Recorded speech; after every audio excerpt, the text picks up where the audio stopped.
Hey guys, today we are going to beat Kingdom Hearts 2 using only summons. Actually, that's not true. Today we are going to see if summons can beat Kingdom Hearts 2. And before I start the video, the answer is no, we cannot beat the game using only summons. Sort of. Like most of my Kingdom Hearts 2 challenges, we won't actually count the Roxas prologue since Roxas can't use summons. However, Sora can use summons, so the challenge should start when we get to play as Sora, but it gets a bit tricky. Sora won't actually get access to his first summon, Chicken Little, until Merlin summons Sora and gang back to Hollow Bastion. Once Merlin forces us back to Hollow Bastion, the challenge will officially begin. So when does Merlin force Sora and gang back to Hollow Bastion? He only does this when we seal the keyhole for 2 worlds. This gives us an interesting decision. I hope you guys noticed that I said seal the keyhole. What this means is that we have to choose 2 worlds we want to seal the keyhole for before we get the Chicken Little summons. What this means is that we have to choose 2 worlds we want to seal the keyhole for before we get the Chicken Little summon. We have 3 worlds to choose from: Beast's Castle, Land of Dragons, and Olympus. To make the challenge slightly easier, we can choose to complete the 3rd world up to the final boss without summons and then seal the 2nd keyhole. Let me explain. Since we can't use summons yet, we will play the game normally until we get Chicken Little. That means using magic, attacking, and drives are good until we get the summon, but we are going to be smart about it. Of the 3 worlds we are given, the 2 hardest worlds to complete using only summons will be Beast's Castle and Olympus, so we will seal the keyholes for both of those worlds. I chose to complete all of Land of Dragons up to the Shan Yu boss fight before sealing the keyhole to the 2nd world and unlocking Chicken Little. That way I will have beaten most of the level without breaking any rules, and I will only have 1 boss fight left to beat once we get Chicken Little. Anyways, once we seal the 2nd keyhole for the 2nd world, we will be given Chicken Little when Merlin forces us back to Hollow Bastion. Shan Yu himself should be an easy boss to beat using Chicken Little, since the world has the lowest battle level. The run officially starts with him. However, since we put in the work before, all we have to do is return to the Land of Dragons and we should be able to beat Shan Yu without too much of an issue. Before we get into the challenge, there is some explanation that I should give you guys. First of all, when we are playing as Roxas, choose the shield. This is very important. Just like my drive only challenge, we will need 2 abilities as early as possible. Those abilities are Damage Drive and Drive Boost. The way Damage Drive works is that when you take damage, your drive gauge will increase. This will be the only way of increasing the drive gauge during combat scenarios. We can meld drive recoveries, but we can't rely on them since synthesizing materials is random. The other ability we get early is Drive Boost. The way it works occurs when our MP bar is recharging. As the name implies, it will boost your drive. Specifically, it will boost your drive recovery, so we will have to use that and damage drive together. For example, if you can refill 5 units with damage drive, when you have drive boost active, you'll refill 10 units. It's probably not double the amount, but the point is you'll refill more of the drive gauge. Now I'm going to talk about the rules, which may or may not be controversial. I'm not sure if what I'm doing is right, so you guys can say if I'm being too lenient in the comments. The first rule is once a summon is active, I can do whatever I want. I can attack, use all magic commands, and use reaction commands, but only when a summon is on the field, and this applies to all summons. All combat options are allowed only when a summon is on the field. I know that technically they aren't beating the game for Sora, but they will be indirectly beating the game for Sora, or at least on the field at all times. I know this may be controversial to do, and I didn't really want to do this as it's cheap, but let me explain. This needs to be allowed. The 4 summons that we are given are more for support than anything. First off is Peter Pan, and I love Peter Pan. I made a video about him, but there is no way that he is beating KH2 for Sora. He's great at stunning bosses, yes, but not a primary damage dealer. Only when Sora attacks will Peter Pan attack, so we must attack to actually have Peter Pan attack. He will literally float there and do nothing, and only attack once Sora attacks. Trust me guys. And it's a similar story with Chicken Little, as he is also a great support summon. Unlike Peter Pan, he doesn't need to be prompted by Sora to attack. However, Chicken Little will stun enemies rather than damage them. He uses a magnet whistle where he'll bring enemies closer, but that's really all the usefulness that he has for this challenge. This problem of not harming enemies is even worse with Stitch. All Stitch does is refill MP. This is why I'm allowing the use of attacks, magic, and reaction commands when summons are on the field. 3 of 4 summons aren't damage dealers. If you're watching this video, you probably know that Stitch is a beast, as we can spam magic attacks with Stitch, and he'll refill our magic for us, but Stitch won't kill bosses by himself. Our last summon is Genie. Honestly, I don't really have that much to say about Genie. Genie is actually a damage dealer and not a support summon, so we can theoretically use him to beat all of the bosses. Unfortunately, Genie will only harm enemies when we use his attack, which drains the drive gauge by a few bars. If you don't use his special attack, he'll just follow Sora and never attack anyone. Theoretically, with damage drive and drive boost, we can beat the game using only Genie to attack by repeatedly taking damage and healing, but I chose to just attack when summons are active on the field. Genie's attacks don't deal a ton of damage, but they do deal damage. I personally like his Master Form attack, but I've read his Valor and Final Form attacks do the best damage. If you guys would like, I can redo this challenge with only Genie, but for now, I think this will be as far as the Summon Only KH2 challenge goes. I'm not sure how much detail to go into for summons, but check out Bizkit047's video if you want a bit more discussion on it. For the purposes of this challenge, I'll be using Chicken Little and Stitch 99% of the time. For those of you that haven't seen my drive video or aren't aware of this, I have some good news. Whenever you use a drive form like Master Form or Valor Form and land successive hits, the drive meter will decrease, so you are sort of penalized for using drives. Okay, well, that may not be good news. Well, you are still technically on a timer when you use summons, but the key difference is that when you do damage, the summon gauge will increase rather than decrease. This is huge, as we can theoretically keep summons on the field forever. And best of all, there is no drawback of abusing summons, as there's no anti-form summon. Or maybe there is and no one has gotten it yet. And of course, all summons only use 3 drive bars regardless of who you summon.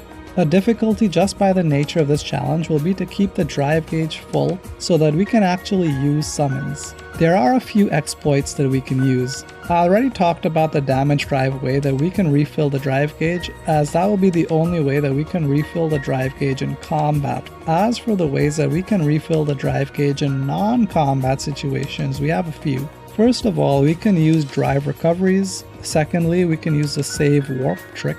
If your drive gauge is about to be depleted, you can just go to a save point and warp to the world map. When you re-enter a world, your drive gauge will be at the max. This also applies to when you enter a room where our party is just standing. We will lose our summon, but the drive gauge will be completely refilled. These tricks will be incredibly useful to us. And I'll say this now, we will be going into Pride Lands. I will allow everything in Pride Lands even though we can't use summons. The game literally stops us. The reason we are going to Pride Lands is because once we complete Pride Lands, Halloween Town, and Agrabah, we will unlock the Cerberus Cup in Olympus Coliseum. If you enter the Cerberus Cup, your drive gauge will instantly be refilled, and you can just quit the tournament and keep the refill drive gauge. This strategy will be used frequently. And lastly, the way that the summon gauge levels up is when the number goes down in the drive gauge. So basically, by just using summons by the very nature of this challenge, they will level up. I know that I just spent a few minutes talking about summons themselves and ways to refill the drive gauge, but I was first talking about the rules before I got sidetracked. Just to reiterate, the first rule is that I can do anything once a summon is on the field, which means I cannot do anything if a summon is not on the field. That means no attacking, magic, limits, drives, or even reaction commands if there isn't a summon. Basically, I can only interact with the game with a summon. However, I am allowing the use of one command, which will be Cure. It doesn't damage enemies and helps with the drive boost ability and us not dying. The second rule is if we do not have access to summons, I won't count that as a failure. That means that the Roxas Prologue, one-on-one fights, Pride Lands, and a few other situations won't be counted. Directly after beating Shan Yu, we will have to go to Disney Castle. Of course, during the mini escort, we won't be able to use summons, so that won't count. And those are all the rules. Just like the party only challenge, it helps to wait and let the party get a boss to an HP barrier and then use a summon, specifically so we can conserve the drive gauge. But luckily we won't have to be as restrictive in this playthrough as the drive only challenge or the party only challenge. When we are in Timeless River, the hardest part of the summons only challenge so far will be the Pete boat. Surprisingly enough, we can use summons for this fight even though it's completely useless to do so. Sora must do 100% of the damage to the boat, but it's possible to win having only summons before the summon meter depletes. Next up is Agrabah. Choose to come here before Halloween Town. We unlock a summon boost ability which will increase the duration of the summon gauge, which will help a lot with the challenge. As for the boss fight, it's actually quite simple. As long as you are able to do damage to the boss, the summon gauge will increase and you won't be in any danger of having the drive gauge run out for this fight. Now we are in Halloween Town and things are about to get very difficult. The lock, shock, and barrel fight will not be hard to beat. I did do things a bit out of sequence, so as you may know, the Oogie Boogie fight on the conveyor belts is an incredibly long fight relative to the fights we've had up to now. I actually didn't do this fight until I acquired Master Form from Hollow Bastion. The reason I waited so long was because this Oogie Boogie fight will be one of the very few fights in the game where we will have to use damage drive and drive boost. That is to say that we will run out of our summon gauge and have to purposefully damage ourselves to regain drive, but with a second time of using Chicken Little we will win. In Space Paranoids we could have failed a challenge when we had to collect clusters for this door, but we can't use summons. Things get a bit more interesting the second time we have to collect clusters. We can actually use summons this time when we have to hit the cubes, but it's weird. Our party won't attack and neither will our summons. Chicken Little will just stand there and we aren't able to attack with Genie's attack. We can summon Genie, but we can't use his attack as it's grayed out for some reason. Not really a problem though, as we are allowed to attack when a summon is on the field. When you eventually have to fight Demyx, don't use Chicken Little. He'll spam his whistle move a lot and you won't be able to win this fight.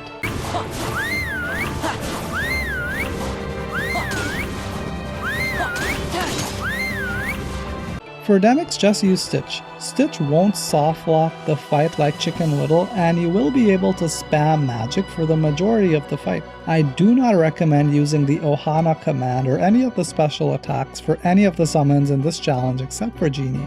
It'll just deplete the summon gauge, and we want to keep the summons on the field for as long as possible. Since we were just speaking of Chicken Little glitching stuff, here's a glitch that I found for when Chicken Little fights Zaldin. I want you guys to listen carefully and look at the drive meter.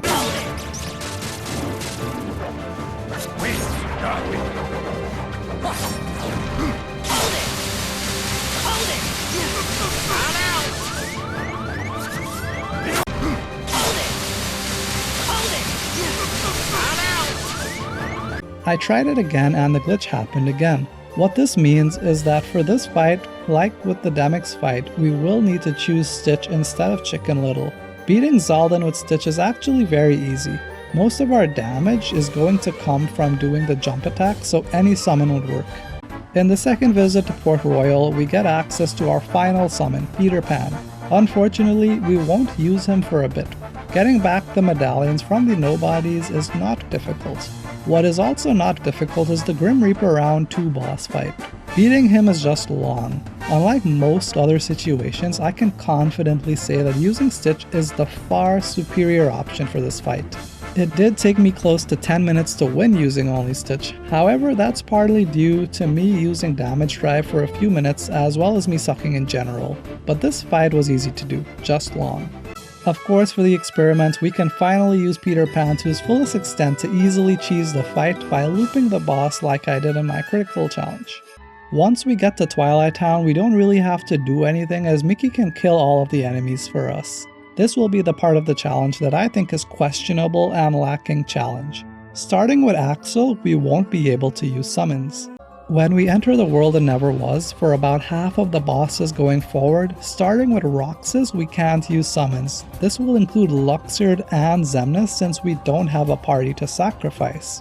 Something I learned in this challenge is that we can't actually use a summon for the Xigbar fight either. The only fight in the world that I will actually count will be the Sayax fight, since we can use summons. But like we did with the experiment using Peter Pan, we can loop Sayax and not have any trouble with them. The challenge is still a bit iffy when we are in the endgame. At the start of the boss gauntlet, we are good. I can use Stitch to rid ourselves of these nobodies during this cylinder sequence. When we have to fight the door boss, we can simply spam magic as well, and it's a similar story for the Armored Xemnas fight round 1. All those fights are possible with summons, but as soon as those fights are done, the challenge is complete. When we have to fight Armored Xemnas 2 with only Riku, we will lose the ability to use summons. And it's the same thing when we have to fight Final Form Xemnas. It might be because we don't have a full party, but the end result is that we won't be able to use summons, so the challenge will be over once we beat Armored Xemnas 1. So can you beat Kingdom Hearts 2 using only summons? Maybe. The answer could be yes. When the game grants us the ability to use summons, we can beat the entire game using summons. However, the answer is also no. When Sora is inevitably alone, like when we have to fight the 1000 Heartless or fight with Axel, we won't be able to use summons, so we can fail. Or the game might just take away our ability to use summons altogether, like when we fought Xigbar.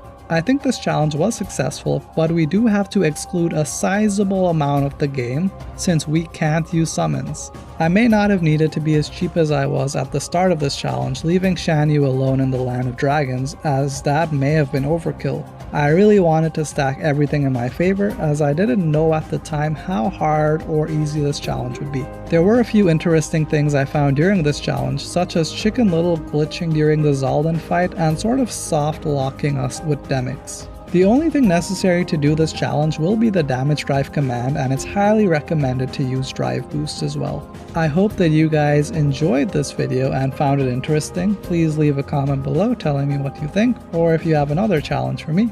I may do this challenge for KH3 sometime in the future, or maybe even KH1. Please like and subscribe, as that's what other YouTubers say, and I'll see you all in the next video. Thank you for watching. Thank you for watching. Thank you for watching. See you soon.